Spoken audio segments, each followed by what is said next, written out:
What if Batman switch cities for a week? Everybody down below, let's get it. I ain't gonna lie, Spider-Man in Gotham? I don't know if he can handle that. I mean, actually, I think he could. Yeah, he can handle that. Every villain in Spider-Man always trying to kill him, bro. Always trying to kill him. Imagine New York's worst nightmare wasn't those really big, chunky rats anymore, but the terror of bats lurking around in the city. Yes. That is one trade even New Yorkers wouldn't ever wish to experience. Imagine Batman just beating you up because you jumped the fare for the subway. Would y'all like that, New Yorker? Would you like Batman beating you all that? I'm just asking. Now imagine what it would be like if Spider-Man had to patrol Gotham, or even better, Batman having to swing through the city of New York. At first it sounds fun, like a simple switch of capes and cities. It seems like, Batman could do it since, he's always prepared. His Spider-Man would just, be a little tougher.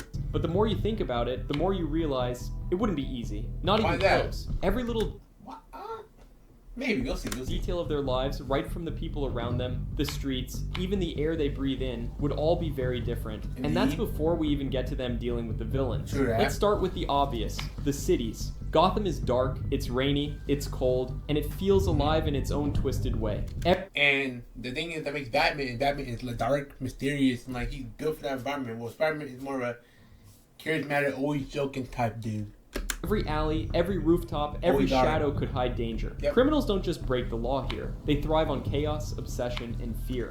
And that's perfect for Batman, because he is known to be lurking in the shadow. Therefore, he can move where he wants to be. Batman knows this world. Yep. He knows the patterns, the neighborhoods, the families, even the names of the thugs he's put in Arkham. Gotham is more than just any city. It's a living nightmare, one that Batman can navigate because he's trained for it his whole life. The fact that, but if Batman had time to study New York City, I bet you can do the exact same thing. But New York is different. It's loud, it's crowded, and it's fast. It has its own kind of danger, sure, but it's a lot less about fear and more about chaos. Yep. Traffic, pedestrians, towering skyscrapers. It's pretty much real-life New York, actually. True that. Gotham is peaceful, while New York is just It's a city where mistakes are everywhere, and Spider-Man thrives here. He swings between buildings, threads through people and cars, and knows when to joke, when to dodge, and when to act. New Yorkers may groan about traffic, but they're not living in constant terror. Hey, shout out to Deadpool, though, before I get to the video. Shout out to Deadpool in the Batman Bill. Spider-Man knows them, their stories, and their routines. The city is his playground, but it's also a responsibility. That's fun. Now imagine the swap. If Peter Parker being in such a serious moment every moment, I don't think he'll be able to joke around a lot. Swinging into Gotham, the first thing he'd notice immediately is the air feeling heavier. The streets would feel a lot quieter than what he's used to, but there would be a weight in them. A sense that something bad is always about to happen.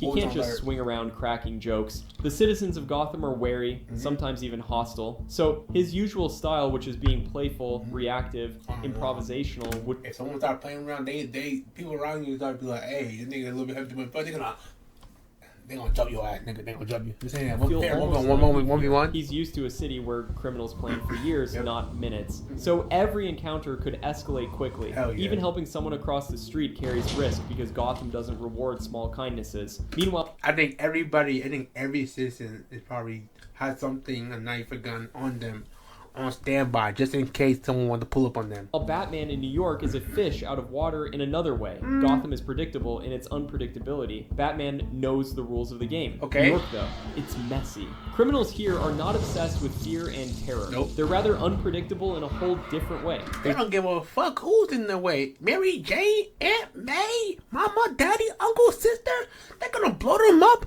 laugh in your face, and show you the video without no remorse. Those Spider-Man villains do not give a fuck. And the Joker just like that too, but they just do it on a daily basis. It's a mix of street-level crime, organized crime, and super-powered threats. And here's the kicker. The villains are fast, smart, and used to facing someone with powers. So Batman's reliance on stealth, fear, and reputation. They seen Iron Man. They seen the Hulk. They seen Thor. They seen all them beings, bro.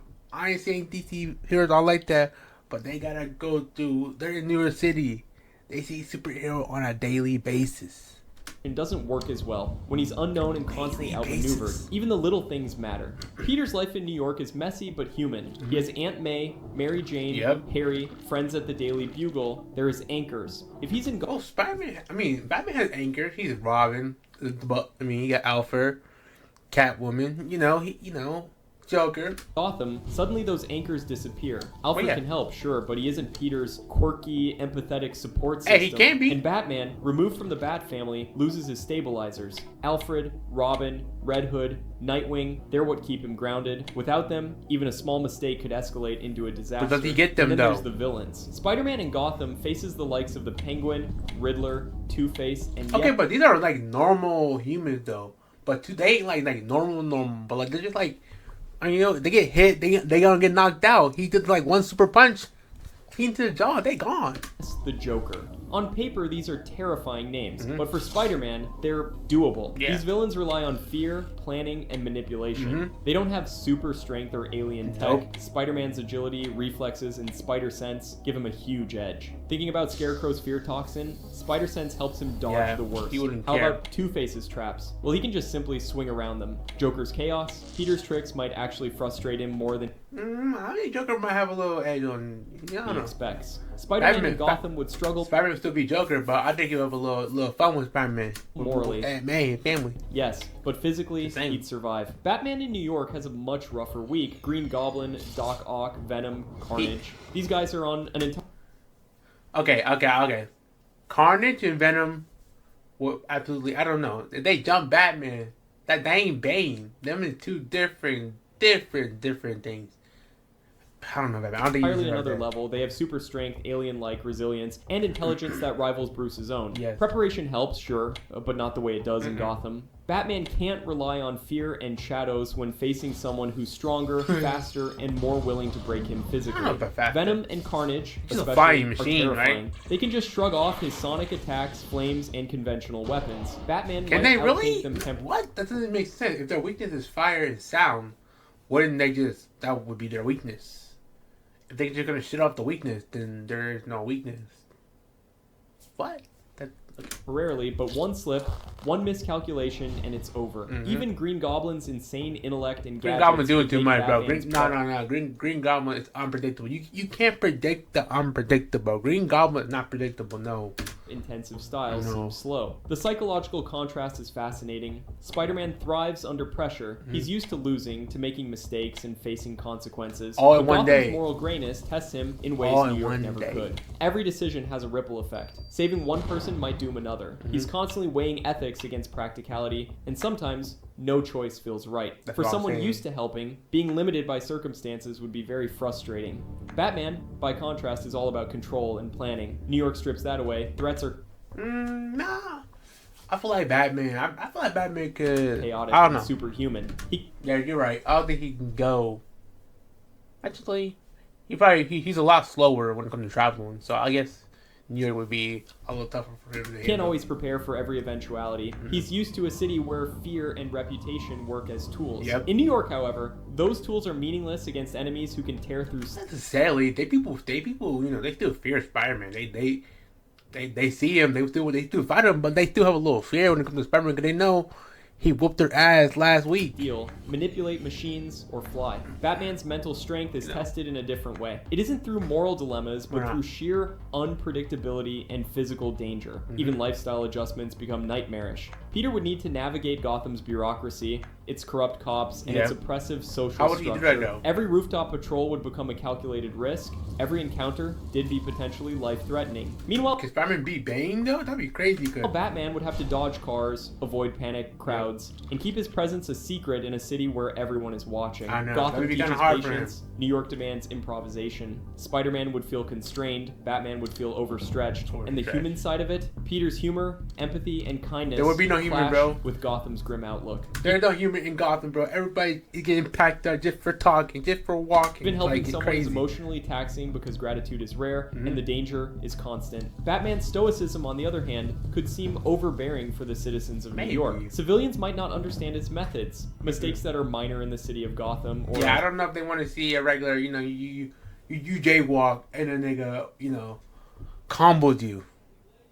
Also, Batman fighting at the daytime? Would the story adjust to him fighting at nighttime? 'Cause I don't really see Batman, he does fight during the day, but failed He's a night dude, investigation bro. or misread criminal could be catastrophic in New York. Now let's imagine a week of Bro, no, encounters. yeah. Peter Batman for an LGBT member.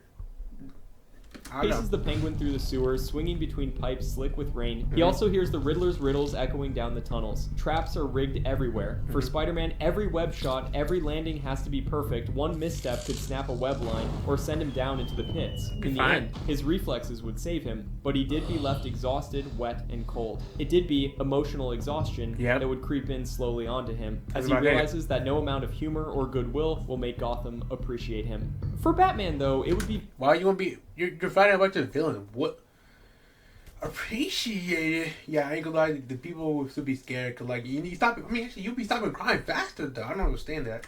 Very different. Unlike Spider-Man in New York, if Batman was facing Doc Ock's tentacles that were smashing through Midtown, he would have to deal with cars flipping, civilians screaming, he can do that, while also having to calculate multiple threats simultaneously. The tentacles, Ock himself, and also but Batman can do that. Damage. He can plan, but he cannot intimidate. If he but he's... I don't know. I feel like you're giving Batman a little bit less credit than you think.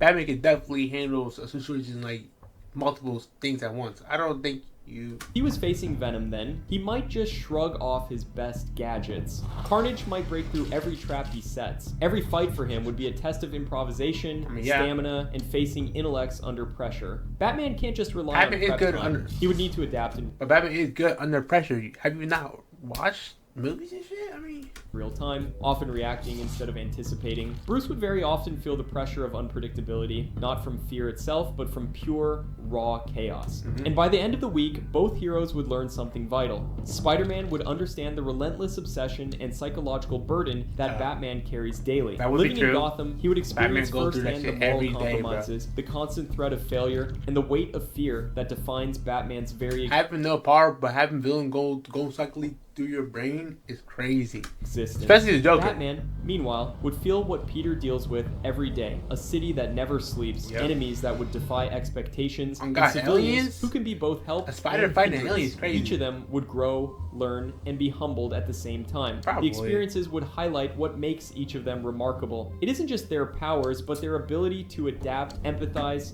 and survive in environments... Y'all agree? What y'all think? I don't know. I feel like Batman can handle a little bit, but I feel like it's meant for Peter. Peter's, he's meant for the chaos. The instant crime, here and there, being there, fast speed. And Batman there for fear. He's already got his shit planned. He know when y'all about to attack and shit. He got the shit ready. Hostile to their usual methods. Maybe. And here's the kicker. Neither hero would come out unscathed. Spider-Man would be emotionally drained. He did become a lot more aware of the fragility of human life under extreme circumstances. Batman, on the other hand, would be physically challenged, where he would be forced to think on his feet against threats which he cannot intimidate or predict. He's probably worn out from doing crime after crime after crime after crime. He might fight the same dude, could do escape the same day. This is the thing about superheroes. Their worlds shape them. Gotham makes Batman a strategist, a detective, and a moral anchor. New York makes Spider-Man resilient, funny, improvisational, and empathetic. Swap the cities for just 1 week, and you strip them from their comfort zones, forcing... you do. Because, the storyline built for that city. If they built, Batman for New York City, then they would put Batman in New York City. But Batman has been in New York City before. Them to confront their weaknesses, strengths, and humanity in ways they never imagined. In the end, it's not about who would win in a fight. It's about who would survive mentally, emotionally, and physically in an environment completely alien to them. Or both. Spider-Man would learn patience, psychological resilience, and the hard edge of moral compromise. Batman would learn improvisation, emotional adaptability, and the danger of over-reliance on prep and technology. If an actual swap was to happen by any chance, then both of them would return to their own cities with a deeper understanding. They'd be glad to be back, bro. Enemies, like, yes, Joker, I'm back. So the next time you imagine a simple superhero swap, remember, it's not just a switch of buildings, gadgets, or suits. It's a switch of responsibility, danger, and emotional. I like that. Gotham would break Spider-Man in ways New York never could, while New York would challenge Batman in ways Gotham never does. And after 1 week of living each other's lives, both heroes would respect the other, not just for their abilities, but for the resilience it takes to survive a city that refuses to bend for anyone. I like this. Good vid. I like this. Yeah, Spider-Man, Batman? Yeah, Spider-Man could not be a happy dude. Because the Joker, he would. Why so serious? He'll make a joke not so bad that Spider-Man would not think that shit was funny at all. Especially if he went to go hurt his family. Especially that. And Batman, I don't know if he's like super fast, so every crime's like boom, boom, boom, boom, one after another. That'd be crazy. But yeah, I respect that. Spider-Man, you know, he got New York and Batman got Gotham. I learned something new. It's more than just fighting. It's, you know, it's a mental game too, and a physical one too at the same time. It's both. So y'all like the video and y'all like that. Who y'all think down below? Will Batman survive New York City? And will Spider-Man survive Gotham? Tell me down below. Like the video, comment, share. I'm gonna see y'all in the next video. See ya.